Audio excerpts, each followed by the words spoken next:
Yeah. Like, there's a bit where she wants, she basically kind of whines because Ned sends, who is it? I think Loris Tyrell wants to go after, Gregor Clegane, I can't remember his name. That at the mountain at one point. Gregor Clegane. That's it. But doesn't want to send him because he's not very experienced, and Santa kind of whines because Loris looks like a knight from a fairy tale. He should be the one to go, which obviously isn't much a very good reason to send him. Yeah, it's not.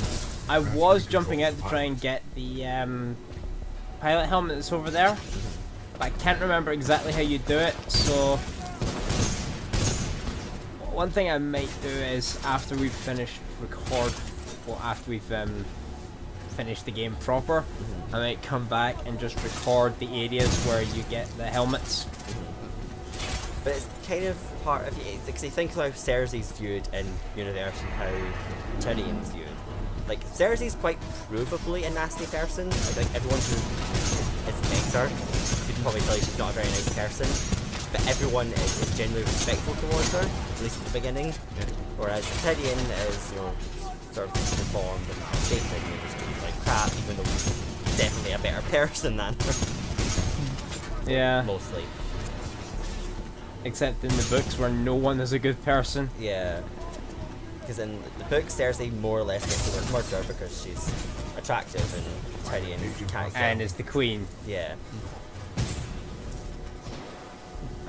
But obviously George R. R. kind of plays with that perception of everyone, whereas most of the Deputy Mayor plays a completely straight. Pilot control initiated. It's like,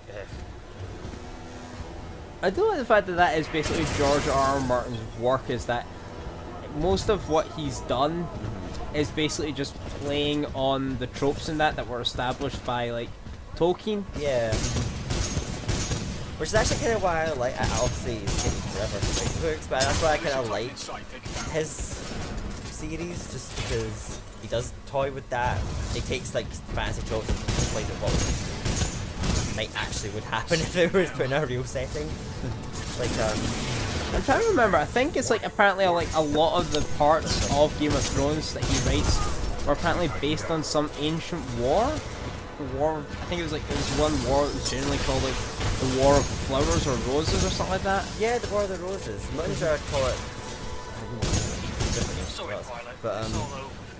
But it was the I'm trying to know this as well. It's definitely it's English history. I know that. Yeah. But it was obviously the War of the Roses, like the red rose and the white rose, and Lannisters were.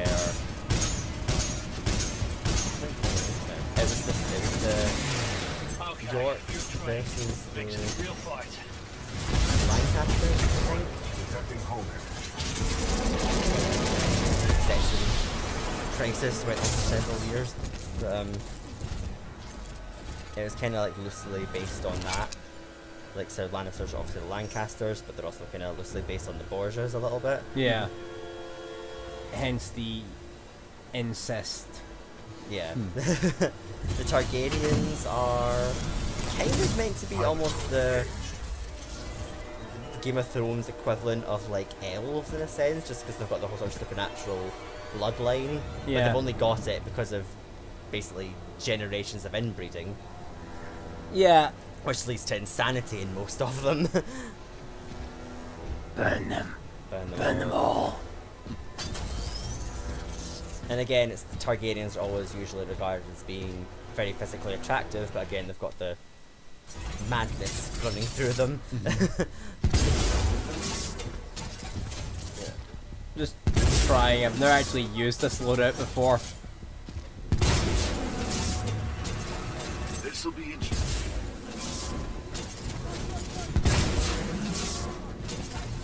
Oh, it's kind of funny when you think about it. I think in universe, the Targaryens, when they originally lived in Valyria, were actually a very minor, like, noble house. Like, they were kind of walked all over everyone else.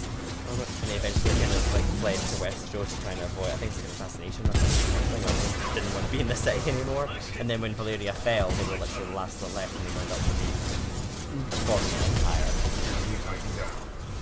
Okay. I just want to give this a shot. I've never actually used the core for this.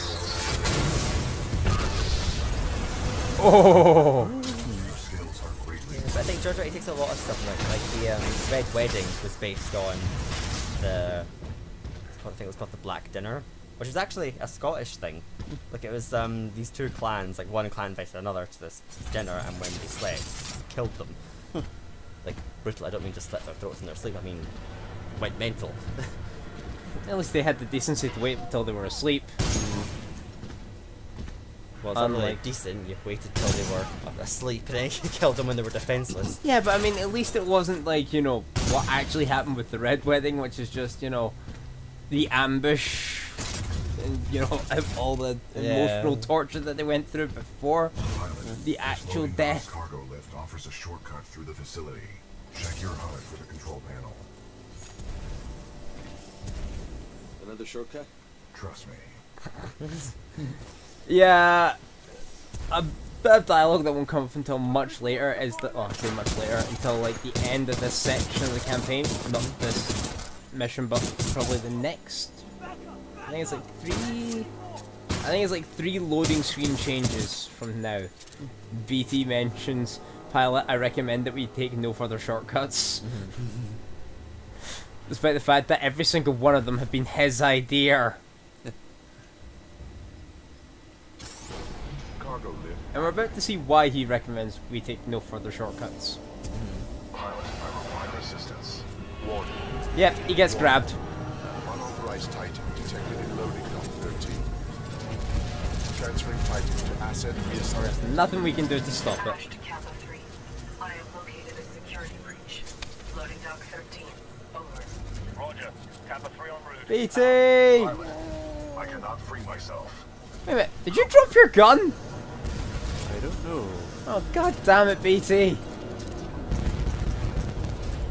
I'm amazed that those aren't actually doing damage to that. Yeah. Anyway, I think that's where we're going to call it for this session. Again, this has been Intermission. I'm Michael, Right. And I'm Stuart. and we'll see you next week with something else. Bye. Bye. Out.